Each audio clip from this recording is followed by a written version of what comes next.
The small downtown café hummed with the chaotic energy of a Saturday morning rush. Espresso machines hissed and steamed behind the counter, blending with the low murmur of conversations, the clatter of ceramic mugs, and the occasional burst of laughter from a group of friends. Crammed around a tiny table, the air carried the rich scent of freshly ground coffee beans, warm pastries, and a hint of vanilla from someone's syrupy latte. Sunlight streamed through the large front windows, casting golden patches on the worn wooden floor and illuminating specks of dust dancing in the air. Every seat was taken. A young couple shared earbuds at one table. A student typed furiously on a laptop at another, and an elderly man nursed a newspaper in the corner. Near the pickup counter, a long line of patrons shifted impatiently, checking phones or craning necks to see if their orders were ready. At a small table tucked against the window, Alex sat with his elbows rested lightly on the edge, one hand wrapped around a steaming mug of black coffee. He was 35, with faint lines around his eyes that spoke of sleepless nights and quiet worries, but his gaze softened every time it landed on his daughter. Lily, 5 years old and full of boundless energy, knelt on her chair for better reach, her tongue poking out in concentration as she attacked a paper placemat with a handful of crayons. Her wild curls, dark like her mother's, had been bounced with every enthusiastic stroke. "Daddy, look! The unicorn's gonna have sparkly wings now," she announced proudly, holding up her masterpiece. A lopsided creature with a rainbow mane and stick-figure legs. Alex smiled, the kind of genuine, weary smile that only parents know. "That's the best unicorn I've seen all week." "Kiddo," he ruffled her hair gently, careful not to jostle the crayons scattered across the table like colorful confetti. Across the crowded room, Sarah stood near the end of the pickup line, balancing a tray with one hand while subtly shifting her weight. Her latte sloshed slightly in its cup, and the blueberry muffin on the plate threatened to slide off with every small movement. She'd been standing for what felt like forever, first in line to order, then waiting for her name to be called, and now scanning the room for any hint of an empty chair. Her right leg ached deep in the joint where flesh met carbon fiber prosthetic, a dull throb that always worsened. In crowds or after long shifts at her physical therapy job, the sleek outline of the artificial limb was mostly hidden beneath her fitted jeans and boots, but she knew the subtle limp gave it away on days like this. She scanned the tables again, hope fading, until her eyes landed on Alex's corner spot. 2 empty chairs, a little girl coloring, a dad who looked kind if a bit tired, taking a steadying breath. Sarah wove carefully through the maze of chairs and bags and outstretched legs, tray held high to avoid disaster.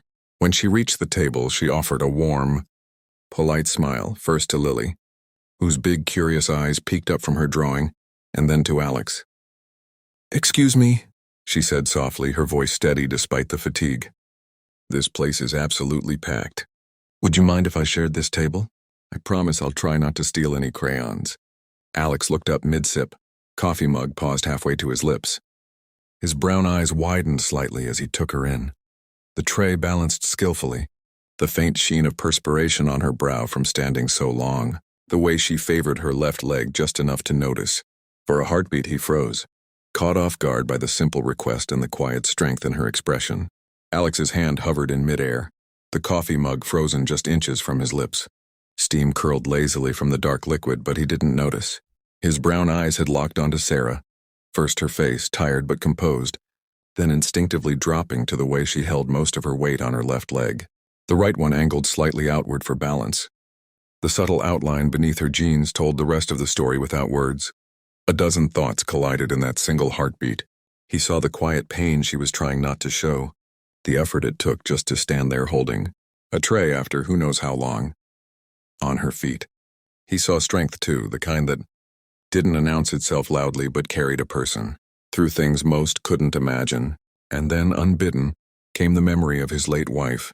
Emily, coming home from long hospital shifts where she'd sat with young veterans fresh from surgery, holding their hands while they adjusted to new realities.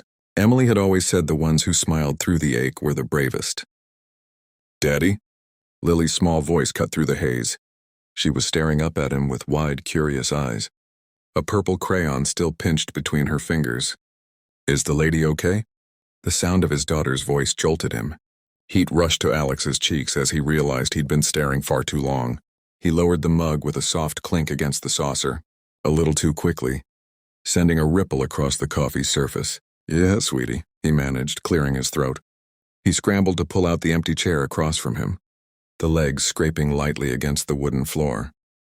"Of course. Please sit down." His voice came out warmer than he intended, almost urgent. "I'm sorry, I didn't mean to, I just—" He trailed off, unsure how to finish without sounding foolish. Sarah's lips curved into an understanding smile, the kind that said she'd seen that frozen look before and didn't take offense. She carefully lowered herself into the chair, exhaling quietly as the weight came off her aching leg. Relief softened the faint tension around her eyes almost immediately. "No need to apologize," she said gently, setting her tray down and wrapping both hands around the warm latte cup as if savoring the heat. "I get it. People don't always know where to look first." Her tone was light, self-deprecating, inviting him to relax. Alex rubbed the back of his neck, still flustered. "I really didn't mean to stare. It's just, you looked like you'd been standing a while. I should have noticed sooner and offered the seat myself."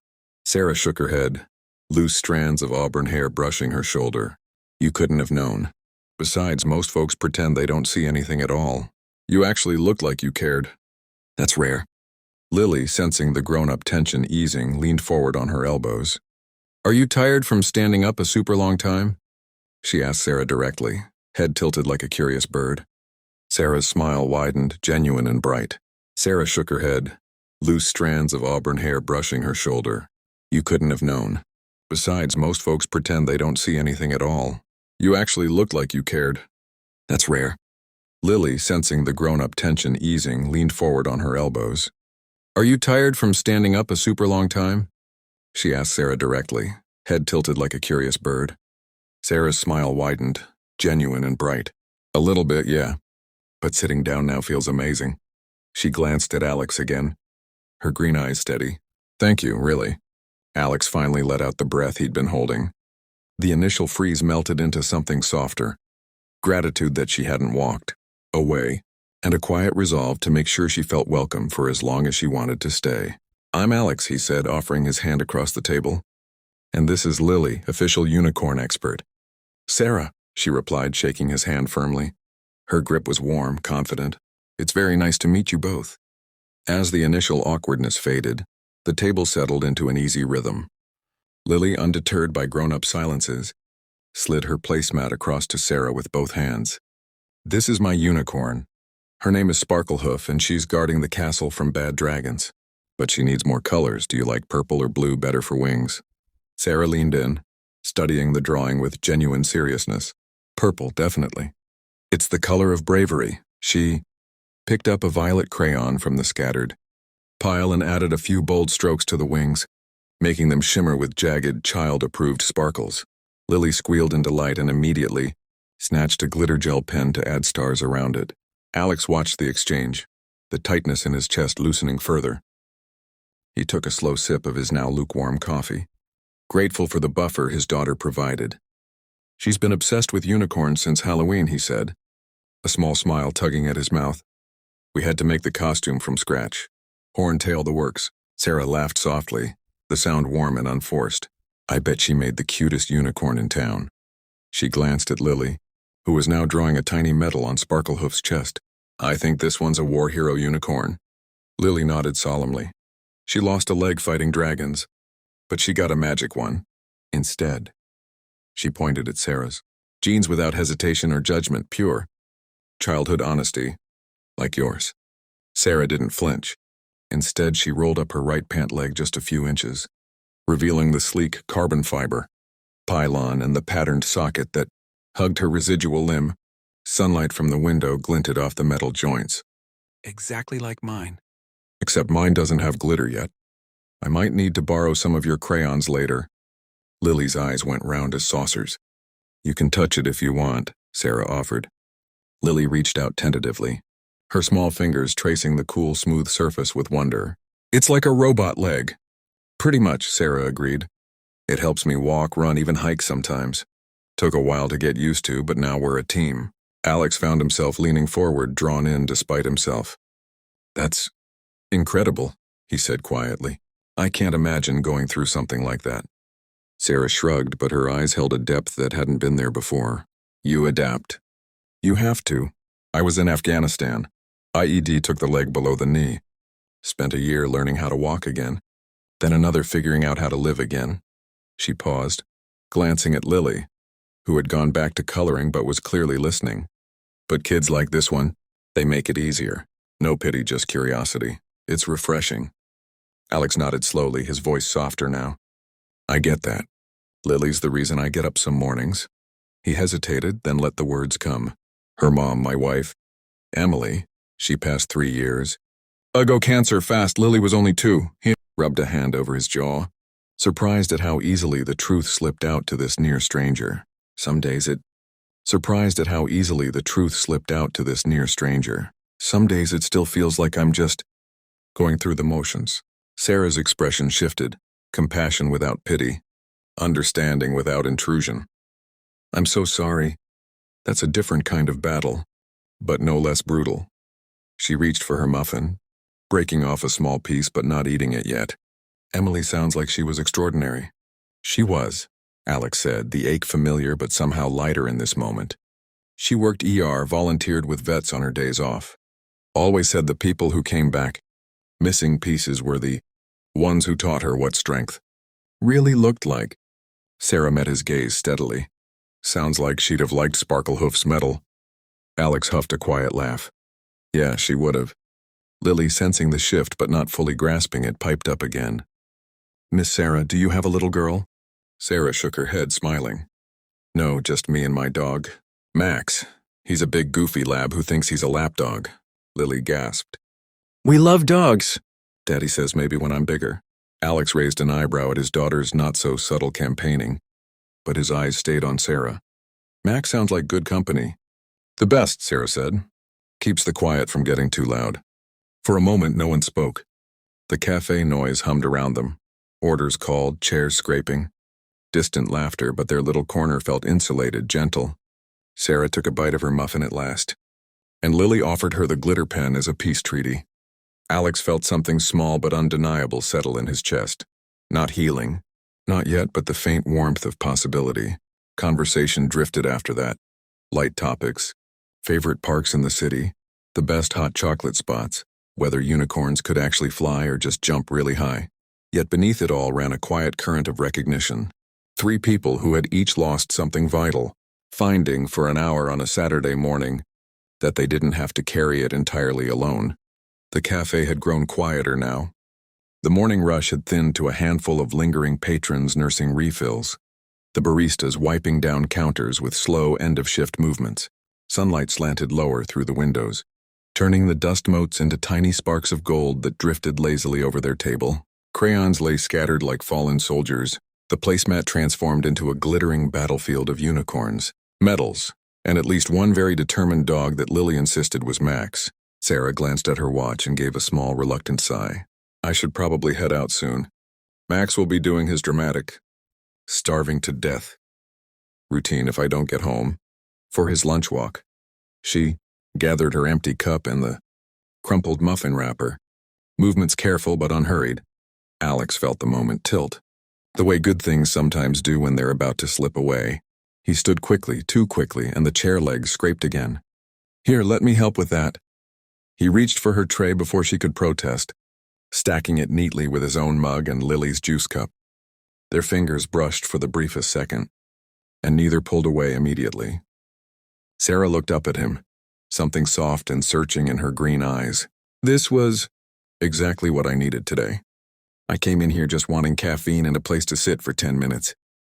I didn't expect good company, she smiled at Lily, who was carefully tearing the placemat drawing from its perforated edge, or an official unicorn collaboration. Lily thrust the paper toward her triumphantly. It's for you, so you can show Max he can be Sparklehoof's guard dog. Sarah took it with both hands as though it were something fragile and priceless. I'm going to hang this on my fridge tonight.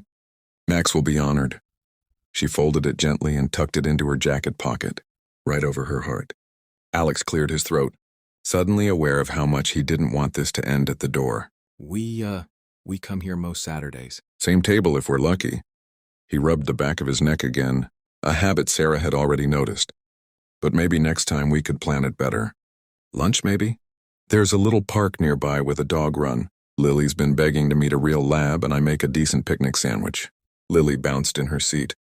Yes, please, Miss Sarah. Max can chase balls and we can draw more unicorns. Sarah's smile grew slowly, lighting her whole face in a way that made Alex's chest tighten. She looked from Lily's hopeful expression to Alex's quiet, earnest one, and something in her posture eased, like a breath she'd been holding for years. I'd like that, she said simply. Very much. They exchanged phones across the table, practical, modern, a little awkward. Alex typed her name carefully, thumbs fumbling just enough to make her laugh under her breath. Sarah saved his contact with a tiny dog, emoji after Alex, then added a unicorn after Lily. When the girl demanded it, when everything was set, Sarah stood, testing her leg with a subtle roll of the ankle before putting full weight on it. Alex noticed, but this time he didn't freeze. He simply moved to steady the table as she pushed her chair in. At the door, she paused and turned back. The sunlight caught her hair, turning the auburn strands copper. Next Saturday? She asked. Next Saturday, Alex confirmed, voice steady now. She gave a small wave, half to him, half to Lily, and stepped out into the crisp winter air, her stride even and confident despite the lingering ache. Alex watched her go until she disappeared around the corner, the cafe door swinging shut with a gentle chime. Lily tugged at his sleeve. Daddy, is Miss Sarah gonna be our friend now? Like a real one? He knelt down, pulling her into a quick hug that smelled of crayons and apple juice. Her curls tickled his cheek. Yeah, sweetie, he murmured, a quiet wonder settling warm in his chest for the first time in years. I think she just might be something even better. Outside, snow had begun to fall in lazy, fat flakes dusting the sidewalk like glitter. Inside, Alex lifted Lily onto his hip and carried their empty cups to the counter. Already planning sandwiches. Already counting the days until next Saturday. Already believing, quietly, carefully, that some of the broken pieces of their lives might just fit together again.